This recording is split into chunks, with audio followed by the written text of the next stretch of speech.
and Jeff C. West.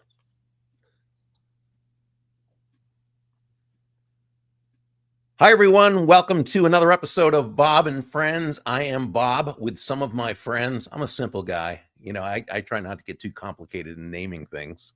And these great friends, we're going to meet some others in just a moment, but these are Jeff West and Kim Angeli, both of them former sales stars, entrepreneurs, leaders who have just such a wonderful track record of success. And it's such an honor to be able to call them my friends and colleagues. First, I want to congratulate both Jeff and Kim. Jeff has won his, just had his recently won an award for his third business sales parable. Sixth book award in 3 books. I remember his first book, all-time favorite, The Unexpected Tour Guide. He also had Said the Lady with the Blue Hair that he wrote with the co-authored with the number 4, I think, all-time Avon sales leader, Lisa Wilbur. And his last book, we co-authored together, but make no mistake about it, Jeff was the lead writer, the storyteller. His sales wisdom is immense. And then Kim Angeli had her first book out, just published recently, called My Daily Gratitude Journal. So congratulations to both of you. It's getting a lot of buzz, and I love seeing that. First, great to see you guys. Great to see you, man. I'm so excited about the day. I don't know what to do. I know. Kind of like background, I came from the insurance industry, for people who don't know, and I was a state manager for a Fortune 500 carrier. And our guest today wrote a book that just made a huge difference inside our organization. So I'm so excited. Go for No was a game changer for so many people. Yeah, and it went through. I mean, it sold, and we're going to talk about it. Sold well over 1 million copies, and has been one of those books of the month for so many companies in different industries and different professions. It's really cool. But when we talk about the word no, and that's a bane of the existence of so many sales professionals. And one of the things I think that drives, I want to get your thoughts on it, both of you, but because again, you come from that industry, that leadership position.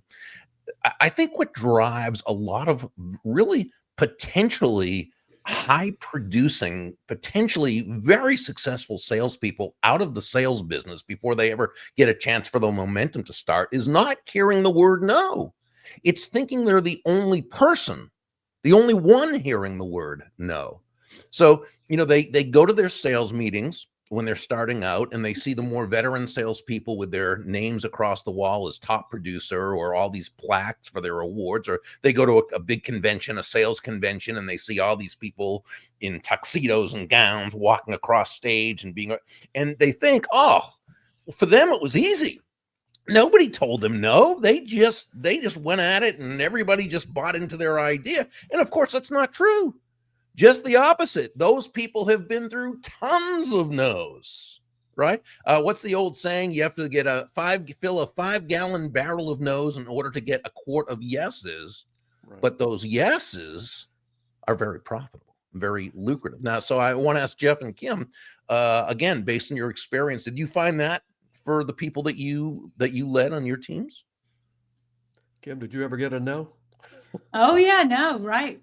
All the time, especially when I was building my insurance agency from scratch with no clients. It's almost like a game, and you become unattached to it. And you're looking for the no's because they get you closer to the yeses. And I just look at it like, thanks, and I move along. But it's the attachment to the no, I think, that keeps people in fear. I just coached a client on that this morning, that didn't want to call on the phone. I said, well, you're standing in the no. If you don't call, you're still at no. Jeff, what about you? I learned that lesson early on, and I had actually gone so far as to calculate how many contacts or how many cold calls I had to make, how many presentations I had to make in order to get a yes. So I knew what the no's were worth. And I was in the industrial uniform industry, and I had calculated that each call I made, whether they said yes or no, was worth $23 to me. And I was walking into a place on a Monday morning one time, and the owner just literally, it was a very blue collar industry. I walked in the door and I got I got whipped basically almost immediately on the call. And I just smiled. And I said, well, look, thank you for the $23. And I turned to walk out. And he said, well, what do you mean, thank you for the $23? And I explained the concept to him. And he said, I need to have you come in and talk with my salespeople. And I said, for a fee? I didn't know I was predicting my own future. That's right. That's right. And we've got two people who can go through that the entire wisdom of Go for No with us, because we have with us Richard Fenton and Andrea Waltz. And, and before I even start their introduction, I just want to ask the question, what if rejection was a key to success, not the obstacle? And that's something to really consider. Richard Fenton and Andrea Waltz are the best-selling authors of Go for No, a global sensation that's inspired millions to rethink rejection and success. With over 1 million copies in print and translated into multiple languages, Go for No is more than a book. It's a movement. As veteran sales experts and keynote speakers, Richard and Andrea have spent decades motivating sales teams and training them to embrace failure and unlock their potential. They've also authored several other books, including When They Say No, the Go for No Leader Workbook, and The Fear Factor. And I read everything they write, so everything is spectacular. Partners in life and in business for over 25 years. They live in Central Florida with their dog and their cat and a backyard alligator named Gary. And now they have a brand new book out. It picks up the Go for No story 25 years into the future. And really, it's a gem. It's the sequel. It's appropriately titled Go for No, the sequel. They also don't beat around the bush. They kind of just, say things as it is. And like its predecessor, it's a short, quick, easy read. It's just 84 pages. But don't let the size fool you. They say big things, powerful things come in small packages. And this one is exactly that. I know our producer Joseph is putting the link to their book in the chat, so make sure you pick up this book. It really is spectacular. Get the other one too, and they're both so quick you can read them like both in one sitting if you wanted to, but probably read them in 2 sittings. Anyway, I want to welcome Andrea and I want to welcome Richard and say thank you for being with us. Yay! Great. Oh, we're so glad to be here. Yeah, good to see you, Bob, and nice to meet you, Jeff and Kim. Nice to meet Great you. to have you Oh, here. So what's the Bratton family been up to in the last 25 years? Just, a little quick. Yeah, so fast forward 25 years later, Eric Bratton has had a great career. Everything is going well for him. He's excited because his daughter, Cassidy, is graduating from college. He's eager to see what she's going to do in the world now. And he has one dream still hanging out there. There's a golf course near him that has completely gotten run down, and it's his dream to buy it. So that plays heavily into the book. And what's going to happen is Eric is going to end up trying to buy this golf course and simultaneously get help from Cassidy. And he's going to need her to really put her Go for No skills to the test. And she really doesn't want any part of it. Yeah. So he needs to help her along, encourage her to learn how to not be afraid of no, embrace selling, basically. And that's where we start off. And every time he tries to teach her, she basically says, Dad, stop giving me a TED Talk, or thank you for the TED Talk, or something like that. So yeah, so we tried to make it realistic. We thought, okay. Yeah, I was going to say, you never see that, a child not wanting to listen to their parents. Right. Exactly. Yeah. Jeff, what were your thoughts? I know you had some real strong feelings about the book. I tell you, guys, the Go for No itself was just such a huge help to me as a state manager for an insurance company that I worked with, that I would have people that they get it in their hand say, I can't stop reading this book. I can't stop reading this book. And it was getting shared around everywhere. So how, for the two of you, did that original concept first present itself? So now you've got the sequel going as well. How did that original concept first come into your chain of thought? Yeah, well, what's interesting is, we get so many people who go like, where did you get the idea for the book? And I say, because I was scared to death of hearing the word no. I mean, that's really where it came from originally. And I was just so blessed to be in a job selling suits for a living, which is kind of the core story around Go for No. Yeah. And had a district manager who was enlightened, who watched me take care of a customer and walked up afterwards and said, out of curiosity, what did that customer say no to? And I have to tell you, I was trying so hard to impress him. I just said, what do you mean what did they say no to? Did you not see what that guy just bought? He bought a suit, sport coat, shirts, ties, shoes, socks, belts, underwear. I mean, what do you mean? What did he say no to? Because that thought, that idea, that no was even important here. To me, no was what you avoided. And here was a guy who was saying, how many things did you get him to say no to you over? And it blew my mind. I mean, just quite frankly, I mean, I'm going back now, 35 years from that event. And I remember going home that night and thinking, could this guy be right?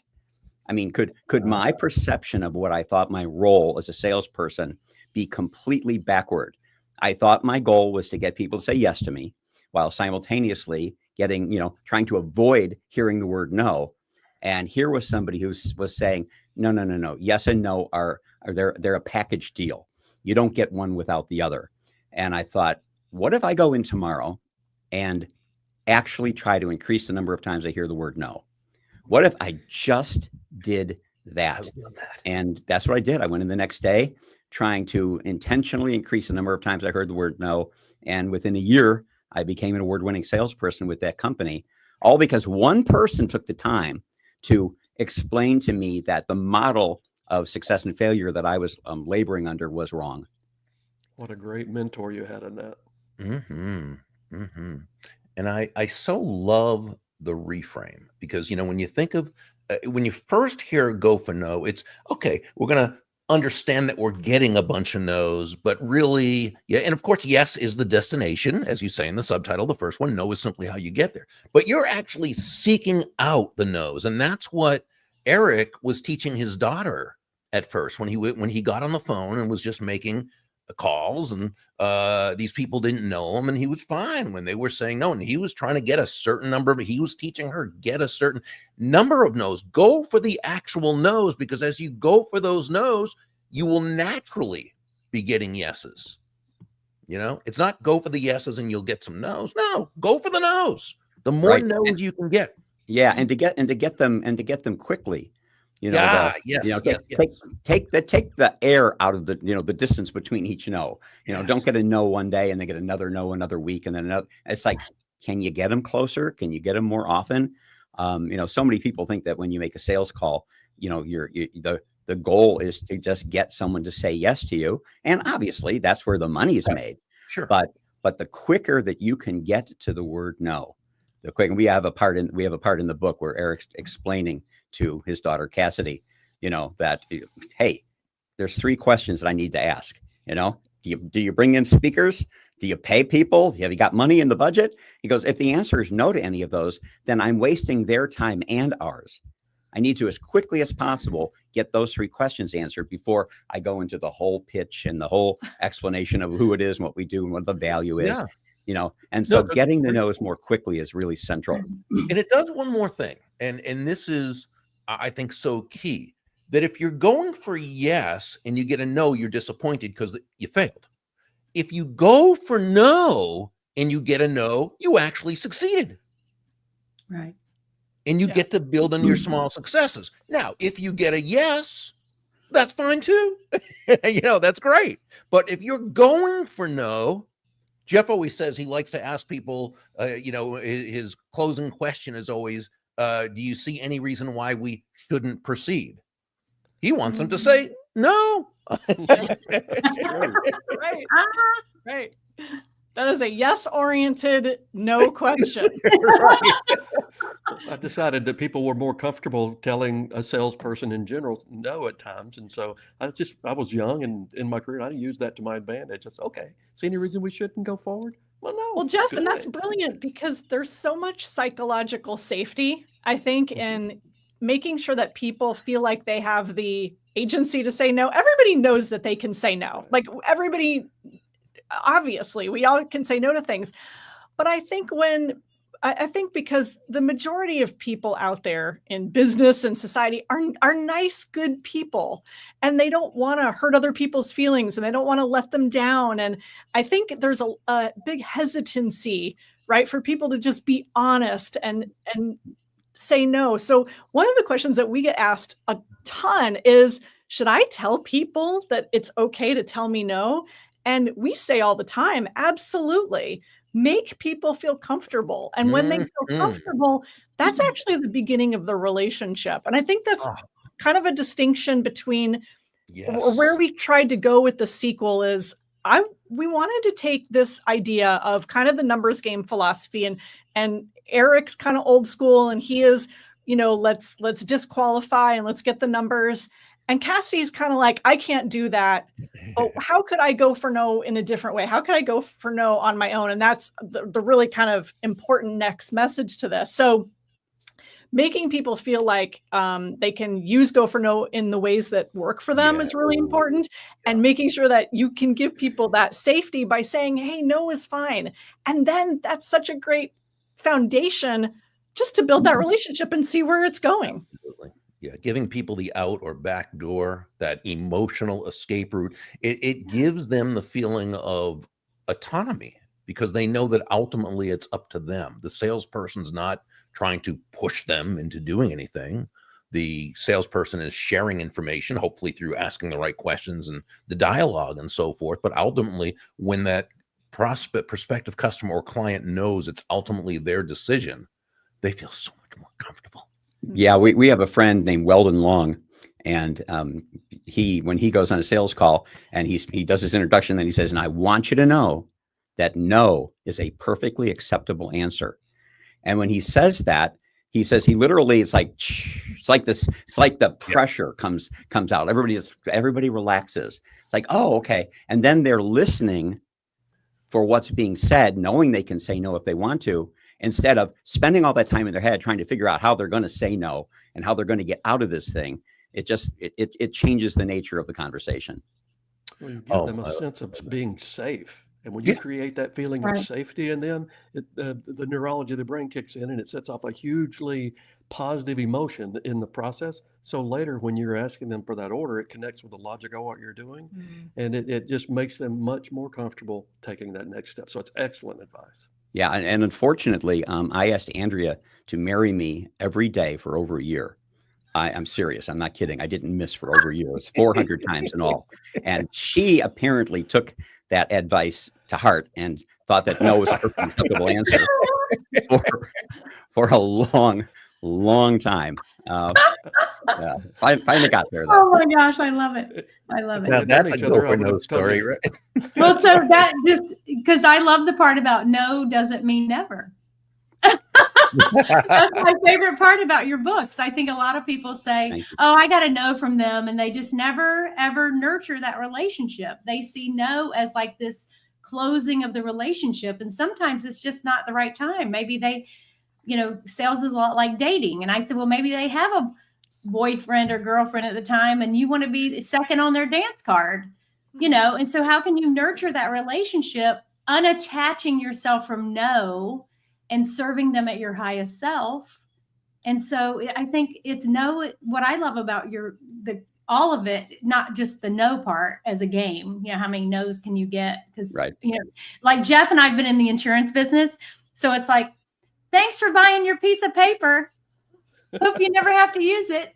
I mean, it's kind of the hardest sales in life is that, you're selling someone a promise and a piece of paper. I tell my real estate agent clients, at least you gave them a house and some keys, as an insurance agent, we give them a policy with some promises and we hope claims get paid. So I think it's that, the relationship is even beyond a no. If you're open to how can you serve them later and staying in touch with them and top of mind and having these fusion points. So that like just Richard Wildman, I mean, he says in his book, he sends a, sorry, we're not going to work together. I'm disappointed we can't work together. If he gets a no, I mean, and how many opportunities has he had speaking later on where that note sat on the desk of the decision maker and he gets the speaking engagement years later because he thought enough of them to send a note to say thanks for the no. I mean, who does that? Yeah. Sent a thank you note for no. Yeah. Yeah, Yeah. thank you note for the no. So Right. I And I have to love tell the you, book. Yeah, they're amazing. I was Go going to say, I ahead. have to tell you kind of an interesting story. 15 years ago, when we shot our little Go for No movie, where we traveled for 44 days around the country, 14,000 miles, interviewing 53 high performing people, including Bob including Berg. Bob Berg, including you, Bob. We were on the final leg. We'd pulled into the Hotel Santa Barbara. We were unloading our equipment, and the valet said, "Hey, what's all this camera equipment?" And we said, "Oh, we're traveling the country, interviewed all these people, about failure and rejection." And he goes, "Wow, that's really interesting." He said, "Could you boil it all down into a sentence or two?" And I thought, we just did like 53 hours of interviews. You're asking me to boil everything we learned from these amazing people down into a sentence or two? I thought that is not possible. And then, Kim, what you said is exactly what popped into my head. And I looked at him and I said, when the average person hears the word no, they think the process is over. When top performers hear the word no, they think things are just getting started. And that was the essence of everything that we learned from all these people.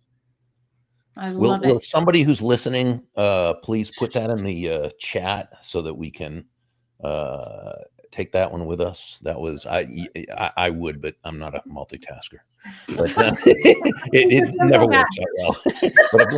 but if one of the many people listening could put that in there, that is good. Anna Cansabelis just said so good. Anna and her husband Tony run a independent pharmacy in the Indianapolis, Indiana area, where they basically are surrounded by all the big stores, and they do really well. And they're just such wonderful people who talk about having relationships with people. It's just so inspiring to see what they have built over the years. So let me ask you a question about Cassidy, because I want to kind of bring this to the people that you teach all over the world. And you've now been doing this for so long and have just such a great reputation as such. Cassidy had really, of course, Anna just posted. So thank you, Anna. Cassidy had a lot of hangups about sales itself, the people and what it really is and what it isn't, and so forth. When you teach, when you go into these companies, do you find that's the case with a lot of the people in your audiences, and you're first having to sort of reframe how they feel and what they understand about sales before you can even get to the point of the go for no? Or how does that, what have you experienced? I mean, over the years, we've kind of learned about the audience, obviously, right? And that was one of the reasons why a theme in the book is become someone who can. Cassidy feels like every time Eric's telling her, you just need to go for no, don't worry about it. She's like, in her head, I can't do it. She writes a list of all of her limiting beliefs. She's trying to work through them.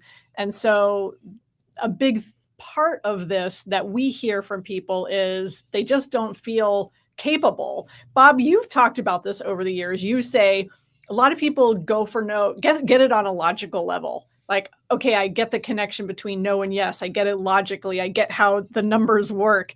But on an emotional level, it becomes really difficult to do. And so that's part of what we attempted to kind of dig in here. And that's what we've noticed. And also why we had the conversation with Cassidy about how much she thought sales was sleazy. Right. That's a huge thing too. People in sales, right, who have this stigma, who feel like they're doing something to people, not for them. They've got just some kind of hang up or hold back about the fact that everybody else can sell stuff and it's fine, but they're doing it and they're making money.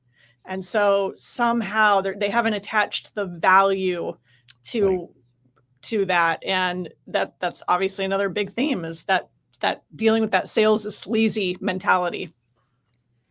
Yeah. And you did a great job in like one page of having Eric explain that to her. It was so cool. Thank you for doing that. Thank you.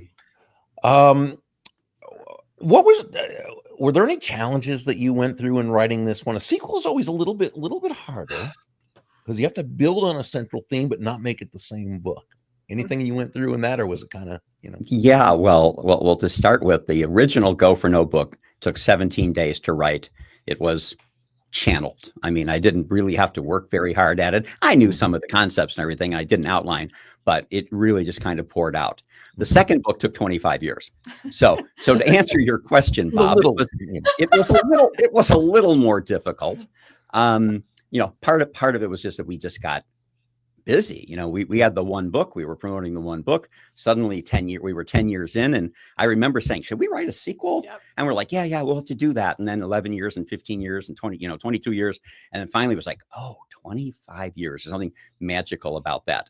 Yeah. And when it came down to writing the story, we had to say, well, we're just not going to make the same points again, right? We've got to dig deeper on this.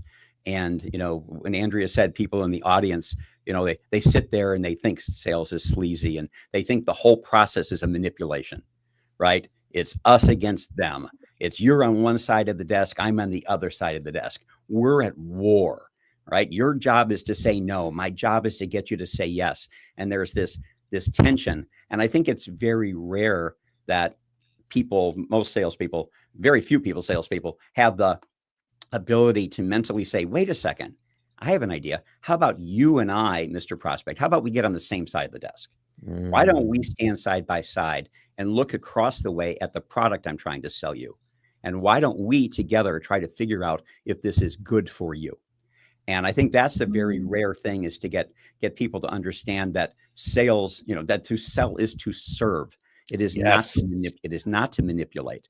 And so Cassidy's got this mindset that, we gave it to a 20-year-old girl in the book, but we deal with 56-year-old salesmen who have been in the business forever, and they still have the same mindset. True. That there's a war going on, that there's a tension, that every time they walk in, it's like, put your armor on. What manipulative ideas do I have? What are my secret closes? Will I use the puppy dog close today? Maybe I'll do the doorknob close. I mean, it's like, oh God, it doesn't have to be that difficult. Right. And so we kind of had a good time with Cassidy, is that we started with a blank slate, and we said, let's just start with this core problem, which is she doesn't think she can, right? She just doesn't think she can. And I will tell you that years ago I read, and I guess maybe we stole the idea, I'm not sure. Probably. But I read a book by a coach named Steve Chandler, and he was talking about how he was dealing with one of his clients, and the client said, I could never get up in front of an audience of thousands of people. And Steve said, well, then don't be you. And when I heard that, when I read it, I thought, well, first off, what does he mean, don't be you? That's ridiculous. And simultaneously, I thought, that is the most profound thing I've ever heard. People talk all the time about, it's like, I can't get up in front of the audience, I'm scared. And like, just be your authentic self. No, your authentic self is scared. Don't be you, right? Don't be you. Be someone who can. That was the gold right there that you said. Then be someone who can, and that's what he said to Cassidy. Yeah, exactly. And so we thought, well, here's a great opportunity. We've got this young girl who's, still hasn't been jaded. She's never really sold anything, for any length of time in her life, and that she can get this message quickly, that she can be anyone she wants to be. She can do anything she wants to do. And that there's a mindset element here, that you just quit telling yourself that you can't do it and start telling yourself that you can, and assuming the greatness, assuming the ability. I think it's a very important message. And so in this book, we just said, what's the core message here? The first book was get a lot of no's, you'll hear more yeses. The core message here is that not everybody can deal with selling.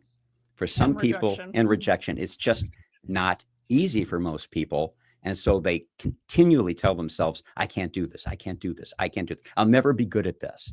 I'm never gonna get it. And it's like, wow, what if you could just change that one thing? So that was really the the core premise around the book. I think that was brilliant. the other obstacle, the other challenge was, well, as I kept reminding Richard, I'm like, and by the way, I'm like, this book better be good. We can't follow up with something bad. So like, we're going to have to bring our A game. We can't phone this in. You did. Thank you. But we would take walks around our neighborhood and brainstorm ideas. And you guys know this. I mean, from writing fables. I mean, Jeff, with the book you guys just released last year, you know, you're trying to balance how much is the lesson and the information and how much is the story. And you don't want to overdo to the point where you make people crazy. So there was a balance. I remember I sent Richard a lot of pages with just huge X's. I'm like, you're going into the history of golf, like way too much. I'm bored out of my mind. Nobody cares about this. We've got to move on. So it was trying to figure out, like, let's move the story forward. Let's make sure there's conflict, because you have to have conflict to have a good story. So we figured out what the conflict was, but to make sure that we had enough, enough lessons. So that's the challenge with a fable too. Okay, and I'm not going to say what the ending was, because I really want people to read the story, and I don't want to ruin it for them. But that was brilliant what you did, and what Cassidy ended up doing, and how she did it. Whoa! So this is something for the readers to really look forward to. But no, great job with it. So please promote some of your stuff, whether Go for No Challenge. Obviously, we want people to get the book, go to your page, and that's being, I know that Joseph and Allison have done a wonderful job of putting that in the comments and so forth. The links are there. But share with us where people can find you, find the book, the Go for No Challenge, anything you'd like to share with everyone, because you guys have just such great game-changing information. Well, thanks, Bob. Well, the first thing I would love people to do is to come to goforno.com and take the no quotient quiz, because that is the first step before you do anything. And I love that we redid this a few months ago, and it's a fun, easy quiz. We all know what EQ is, right? Your emotional intelligence, your EQ. We all know IQ, intelligence quotient. The no quotient is how you think and feel and react to rejection and deal with failure and success, really where your mindset's at. And I think when people take that quiz, they get a score. It's either high, moderate, or low. And I break this down into some real short videos, but also with some strategies on how to improve. So if your no quotient isn't where it should be, which is having a high no quotient, meaning you're good with going for no, you're good with powering through rejection, that's kind of the first step. So, and then from there, everything flows, because then you'll get our newsletter, our motivational once a week newsletter. That's a great newsletter. Love that. Thank you. That's a wonderful newsletter. We keep everybody apprised of what's going on from there. Yes, you do. Okay. So walk me through your 21-day challenge. Is that on the website as well? Yeah. In fact, we're kicking one off April 22nd. So people need to sign up before then. The 21-day challenge has been absolutely the most fun thing. I run them. And one of the things that we did during the pandemic was we sat down and said, all right, we're not really speaking, we're not traveling. So what can we do? We produced a workbook called the 21-day challenge workbook. And this is a live coaching group that kind of brings that workbook to life. We meet on day 1, day 8, day 15, and day 22. And basically everybody in the group does different things. I have people in all different areas of business, entrepreneurship, and sales, and they go out and go for no. And then we come back and talk about it. What's going on? What are the challenges? What are the, and people see that, and Bob, this is what you talk about. They see that they're not alone. They see that they're not the only one. We talk about messaging. We talk about follow-up. We talk about how we, can go for no better and deal with those ups and downs. So the Go for No challenge is just really fun. Oh, I love it. Stevie, sorry, Kim, I didn't mean to interrupt. Go ahead. No, I love that. I will definitely be enrolling. So fun. And she does. Kim does everything. She's amazing. Yeah, I love quizzes. Yeah. Just give me a quiz. I'll take it. Steve Eames, who is a multi-award-winning sales champion with his company, who also happens to be a certified go-giver speaker. He said, I have read both books and the 21-day challenge book. Great stuff. So, hey, I just want to thank you all again for being with us. And first, by the way, I do want to say thank you to, as always, to our show producer, Joseph Lewin. And today, one of his team members, Allison, was with us. Thank you, Allison.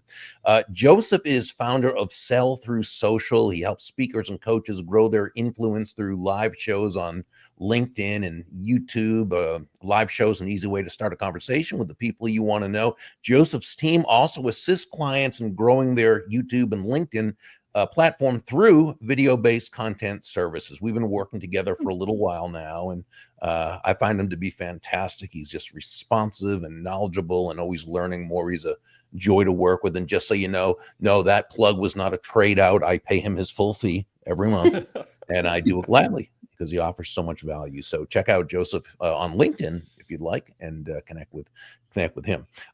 Kim and Jeff, always great to see you guys. I'm so honored to get to work with y'all and be friends with y'all. And Andrea and Richard, again, Go for No, the sequel. They hit another home run. They hit it, as we'd say in the Boston area, out of the park. And it just now that I'm in Florida, though, I say, hey, y'all, great book. Anyway, that is all for this episode of Bob and Friends. I thank each and every one of you for joining us and wish you a fantastic day. See you next time.